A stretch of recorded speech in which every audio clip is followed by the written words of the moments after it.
everybody. Raul here for Bass Musician Magazine, and today we have the great honor and pleasure of chatting with bassist, multi-instrumentalist, vocalist, St Paul Peterson. Hey, what's going on, man? Thanks for having me on. Our pleasure. As always, we want folks to get a chance to know you, but go all the way back to the beginning. How did you get started in music, and particularly on bass? Sure. Well, I'm sitting in the house I grew up in. My mom was in it. My mother and father were incredible musicians. And my mom played great piano, played up until she died. She was 91, and we did thousands of gigs together. And when she passed, I bought this house. And there's probably been 10,000 rehearsals in this basement of this house that I live in, and it's just an incredible surrounding. So I'm the youngest of 5 brothers and sisters. We're all musicians. I might as well name them because it's important to my life as a player. My sister Linda, she was the first one signed to a major record deal in the Peterson family. She was signed to RCA in the 70s. Nice. And she still plays all the time and sings all the time. She's in Buenos Aires gigging right now. Then there's brother Billy, who's one of the most incredible upright bass players and electric players in the world. And I wouldn't be surprised if you haven't spoken to him, because he was with the Steve Miller Band for over 25 years. Okay. And I stole everything from him. That's how that goes. It's the trickle-down theory. You grab different pieces from your family members. And then there's Sister Patty, who was one of the most prolific and incredible vocalists. She sounds like Shaka and Ella all in one little package. Wow. She's incredible. Then there's brother Ricky, who's currently on the road with Fleetwood Mac, and he's an incredible keyboard player, singer, and we just did a gig together in California. What did we do? The USC Big Band. It was so much fun. It was incredible, man. We were over at Vibrato in LA. And so those are my brothers and sisters. We all have rehearsed in this house, and I would be a little kid, and I'd be sitting up having a meal probably at the counter behind me, and one person would be playing Tower of Power, the next person would be playing Keith Emerson and Emerson, Lake and Palmer, and Mom would be down playing Count Basie or Art Tatum. So, it was a collection of genres and generations, and that's what we're all still about. We were just honored with the Minnesota Music Hall of Fame Award for the whole family, and it's really all about passing down the information and the musicality from one generation to another. It's one of the most important things that we have in our family is that God-given talent, and then, passing on the ups and downs and all that fun stuff about the music business that we love and hate at the same time, There you go. But it's a hell of a way to grow up, man. It's just been such a great journey, man. And I was speaking with some friends online today, and they were trying to describe what it's like, the highs and lows, and who are you going to be accountable to in the music business? There's no HR department. There's none of that kind of stuff. How do you survive on the road? There's no manuals to that. I just kept saying to these guys, the greatest part about the music business is that there isn't a manual. It's the scariest and the greatest part about it, because everything molds you for the next adventure, I believe. So that's what my siblings did for me. And, at age 55, I'm still rocking and rolling, having the greatest time of my life. I'm not surprised that you play multiple instruments, because in a family like that, everybody would take a turn. How could you not learn something on the keys or not, Sure. do something else? But bass particularly, how did you pursue that? And are you self-taught? Well, I grew up playing bebop drums, Okay. which is very interesting, loving Tony Williams and Elvin Jones. And we were primarily a jazz family. So Brother Billy played the bass. So we needed a drummer, and I gravitated towards that. And I think that has been so instrumental in how I approach the bass. Of course, I emulated my brother Billy. He wasn't my teacher. He did not sit me down and explain concepts to me, but simply by, I would say through osmosis, in this house of ours, and by doing gigs, you listen to the approach, you listen to the concepts, and through listening to him and listening to my other favorites, Marcus, Verdine, Abe Laboriel, Chuck Rainey, I mean, all these great artists, and I'm sure many other people will say this, but you take that all in, and you figure out what your approach is to that, make that concept yours. To answer your question, I am not formally trained on the bass at all. No, I just oh, I forgot to mention Prince later on in my career. He was that dude is probably one of the most underrated, funky, nasty, non-practicing guitar playing bass player I've ever met in my life. Got you. Now, if I remember correctly, with Prince, you were actually playing keyboards because you were in Purple Rain? I played keyboards in Morris Day and the Time. Yeah. After Jimmy and Terry were fired out of the band, there was an audition that happened right after I graduated from high school.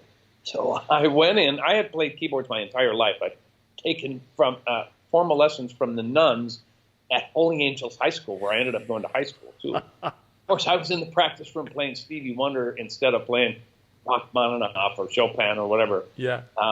So I played a lot of keyboards. So I went in, auditioned for Jesse Johnson, who was the guitar player at the time, the first day. Then I got a call back, and Prince was there, and the rest is history.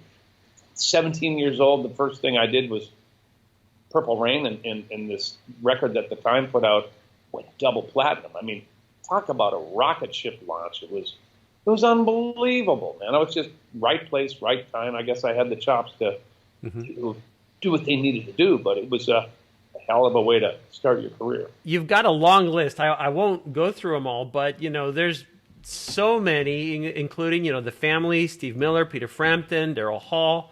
You mentioned Stevie Wonder. I mean, you've been in the right place at the right time, apparently more than once.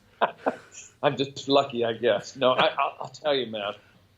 Each one of those names that you mentioned holds such a dear place in my heart. I mean, they're so dramatically different from each other, but that human connection to be able to play with the people that you love and you've looked up to your whole life, there's nothing better than that.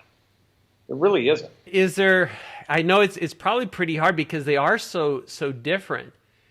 Yeah. Is there any particular gig in your past that you kind of go, that was my favorite, that was the top one? Or well, I don't have to say, but I want to say my own family. Being able to play music with my own family it's like breathing. We know what the other one's going to do.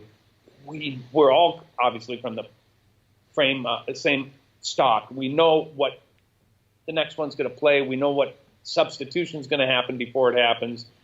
We know, the same hits and the standards and things like that. So that would be absolutely a number one. Then I would probably say the greatest studio experience of my life was at Paisley Park with my brother Ricky, producing with Tommy LaPuma, the George Benson record I did. Nice. First of all, I'm a huge George Benson fan, from bebop all the way into pop and R&B. That experience with him, for me, was life-changing. I mean, he loved the first take of everything that we did, and we had such a incredibly well-oiled machine going there. We were doing records all the time at Paisley with Michael Bland on drums, me, Ricky, the engineer, Tom Tucker. It sounded great in the cans, and to put that rhythm section together for George freaked out. He loved everything, and I ended up writing a song for him. They got nominated for a Grammy called Song for My Brother. I wrote it for my brother Billy. It was originally called Planet Willard, because that's what we call him. He lives on his own planet. Oh, trust me, he does. I love to orbit there as often as I can. But George didn't like that name, so we called it Song for My Brother. He got nominated for a Grammy for that. It was unbelievable. But George, what a talent. I mean, he's got more talent in his pinky finger than I've got in my entire body. And he was so gracious, and what a nice, kind dude. And still friends to this day. That really stands out. A lot of times in the music business, there's either you make lifelong friendships or you get in a situation where you can't stand each other. I've seen both ends of it, and countless hours in a tour bus and backstage and whatever can affect you in one of either direction, so true. True. It is. It's funny that you would mention that, because I just launching a podcast December 1st called Music on the Run, and it's all about how you stay healthy with your band members, physically, mentally, with your chops, relationships back home, with your business. How do you keep that all together while you're on the road? Because most people outside of you and me and all our musician friends think it's the most glamorous, incredible life, going from town to town and screaming fans. Yeah, that part's great. The hour and a half you're on stage is wonderful. It's the other 22 and a half hours that you are trying to live a normal life without killing each other. Yeah. That's what we talk about. It's called Music on the Run. Steve Miller's my first guest. Very cool. Where will people be able to find that podcast? Well, we'll have it up and running, like I said, the first week of December. We have a website called musicontheRunpodcast.com. Okay. Otherwise, it'll be on iTunes, Spotify, anywhere where you get your podcast. We have a Patreon site as well. Just search Music on the Run podcast, and you'll find all the goodies. And like I said, we'll launch in December, and we'll be at the NAMM show interviewing people at the Electro Voice booth. I just recently scored Victor Wooten. We hope that everything all works out with us now. Victor Wooten and Fred Armisen. I think Jason Sheff's going to come in, and I'm looking for one more person. So I don't know who that's going to be yet, but it's going to be a lot of fun. It's fascinating, the stories that you get out of these guys. I mean, as a journalist, you learn something every time that you interview somebody, and these guys have got such great stories about how they stay in shape. You should see what Steve Miller talks about and how he keeps his chops in shape. He's 76 years old. Wow. He's touring every summer. So that's so much fun. I mean, yet another avenue that I'm exploring in the music business. And in addition to that, you've got some pieces that you had done on your own. I noticed a couple of videos that were relevant to your location, Something in the Water and Many Forget Me Not. It was the summer of tributes to my hometown, Minneapolis, that I owe everything to. You and I were speaking before we pressed record on the interview about hometowns and where we're living and where we'd like to go for the winter months and all that kind of stuff. But Minneapolis, for me, especially my entire family, has been such a great place to cultivate our talent. They've been so accepting and encouraging and supportive. I thought it was time to do a little tribute to Minnesota and Minneapolis specifically. The first song that you mentioned, Many Forget Me Not, was actually a Daryl Hall song. This is a funny story. A friend of mine where I used to teach, I was the head of a music school in Minneapolis called Minneapolis Media Institute. And this kid who taught for me, Leon Jaworski, came up to me and said, I miss you, man. I haven't seen you in a couple of years. Let's get together and do a project. I went, cool, come on over to the house. He came over and he said, I got this song from Hall & Oates. Oh, I like Hall & Oates. It's called Philly Forget Me Not. He said, I want to make it into Mini Forget Me Not. I said, ooh, this is going to be fun. And we just did it as an exercise and as a vehicle for us to be able to hang out. But it turned out way better than we thought it was going to turn out. I sent it to a friend of mine in Hall & Oates' band, and he ended up sending it to management because I asked him, what do I got to do to be able to get this cleared to get it out? Sure. And I'd say a day later, I got a call from Daryl's manager that said, we'd like you to produce Daryl Hall. I was like, what? So that song was the vehicle for my relationship with Daryl and my time hanging out with Daryl this year. We had such a great time. what a talent, what a good dude. Just had a wonderful time. So that's Mini Forget-Me-Not. And then Something in the Water was, I wrote with my great old buddy Oliver Lieber, who lives in L.A. He lived here, but he came here from New York. He was a New Yorker. And he was part of the Minneapolis funk scene as well. Killer guitar player, great producer. He's another one who could play any instrument that you put in front of him. And we just thought it would be a good concept about, because people always ask me, why is Minneapolis so funky? What is it about you? And we just read Something in the Water. Yeah. And it's a whole tribute to all my cohorts in crime and all my mentors and heroes of the Minneapolis sound. And I do a lot of shout-outs at the end of it to Prince, Jimmy and Terry, my own family, Simone, the Steele family. It really is. It's just a funky, old, greasy chicken wing track that you got to check out. Yeah. Well, and it's funny because with Something in the Water, the first thing that always comes to mind is so many places that I've worked where everybody was pregnant, and that was usually the excuse that there was something in the water. Yeah. Well, that's a Minnesota winter, too. That's all we got to do over here, play music and procreate. Yes. Always fun. Both are fun. There you go. And I would be remiss if I didn't ask about how you're getting your sound gear-wise. You've got, choice of instruments. What do you plan on? Well, let's talk specifically about bass. I would say that is my primary instrument. That's what I'm drawn to. That's what I'm most comfortable playing. When I first started out, I was playing a Music Man, and it was probably a late 70s, early 80s Sabre Music Man, and I played that on my early recordings of my own records and the Jets. I remember the first time I heard that classic Music Man's plucking sound was on the song that the Jets put out called "You Got It All," and man, we loved that sound. And we were trying to emulate Thunder Thumbs, Louis Johnson, because I think that's what he played, if I'm not mistaken.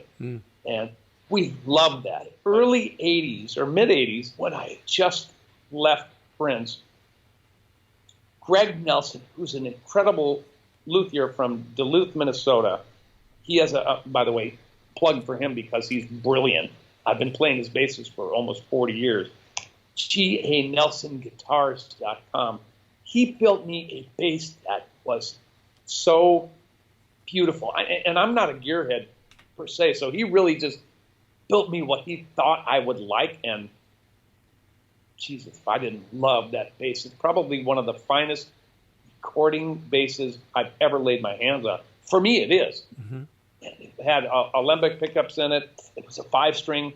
Not a lot of people were using 5 strings at that point, and it just sounded incredible. I mean, I recorded the George Benson record with that. I recorded a lot of my solo records with that. I recorded a lot of stuff throughout the 90s and all the way up to today, except I got a brand new G.A. Nelson bass probably 3 days ago that it's obviously a little upgraded from then. He's got a new system called the V-Lock system that I believe really helps with resonation, helps the sound sustain way better for me. And I love, if I'm playing that low B, that thing will just sing forever.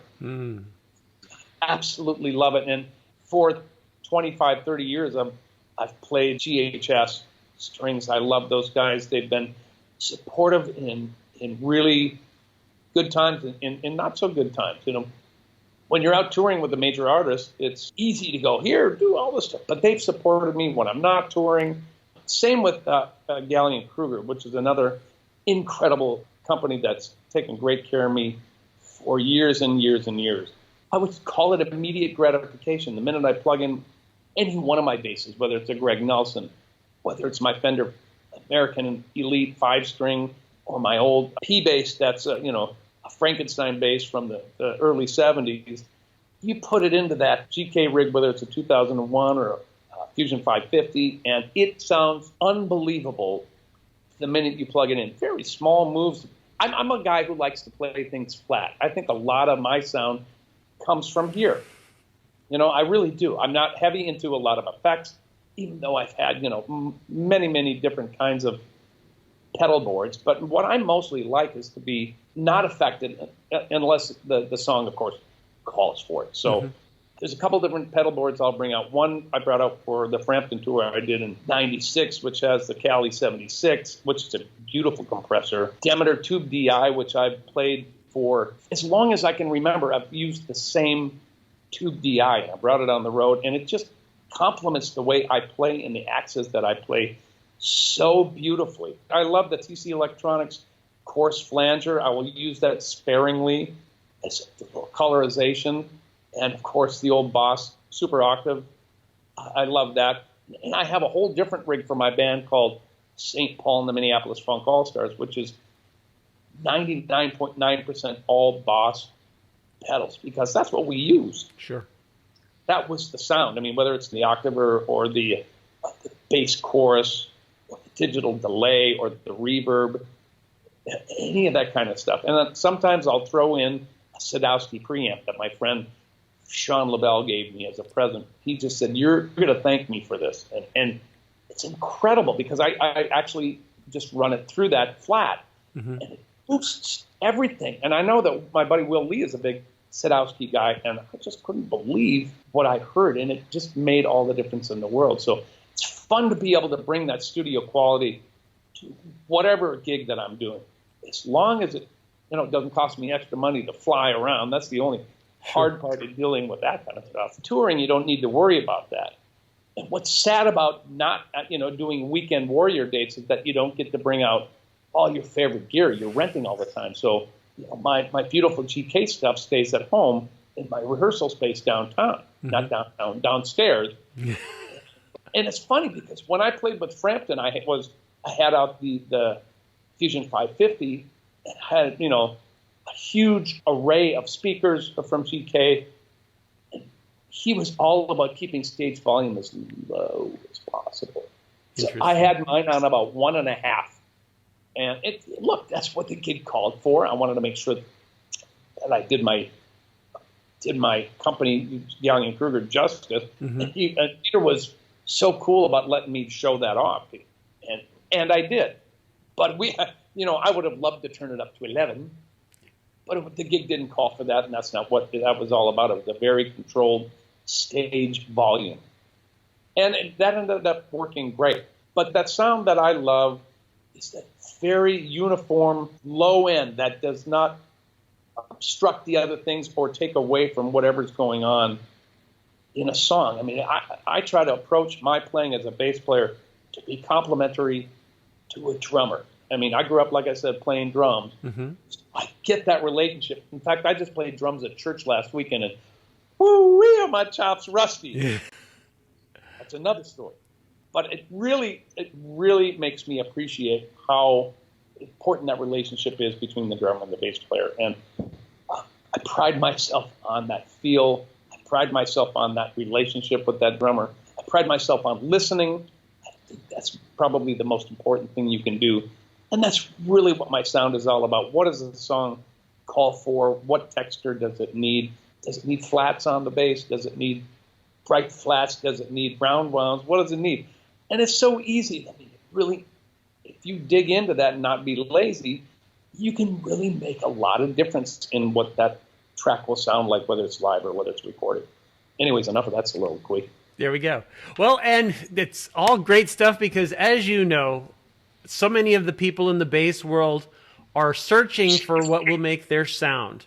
And they get ideas and they'll go, oh, yeah, maybe a preamp, maybe a Sadowski preamp will boost what I'm looking for. And so much is driven by the kind of music that you're playing. Obviously, there's so many settings that what you want is the sound of that instrument, the sound of the wood, the sound of the strings, what you're doing with your hand to be what's coming out. And there's other instances where, you may need something totally, I'm always kidding with the reggae people about their dead strings, that all you're looking for is a kind of a tonal thud in the right place. But it's what, it's what it's calling for. So moving along, you mentioned the podcast. What other things do you have? What other plans do you have in the works for the future? Well, I mentioned that I'll be at the NAMM show doing Music on the Run podcast episodes. We're doing one each day, so make sure that you check in on my website, stpaulmusic.com or paulpeterson.com. Gets you to the same place. But I'm also touring. I'm putting out music all year long, as we spoke about. Not done yet. I've got another single coming out probably around the middle of February. Okay. And I'll probably do a little album release here in Minneapolis at a place called the Dakota. I'm co-billing a gig with Sinbad, who's an old buddy of mine. It's called Funkity, which is a combination of funk and comedy. And he doesn't come out and do 20 minutes of stand-up. The whole stand-up's while we're playing. And he's so great at how he just plays the crowd. He's a musician. Yeah. So he understands where we're coming from. And so we're going to try this as an experiment. And I'll be touring hopefully most of next year, doing my own stuff or playing with my family.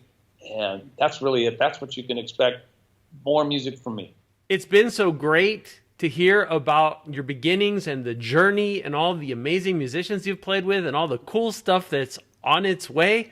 Folks, you've seen him here, St. Paul Peterson, coming to you live on Bass Musician Magazine.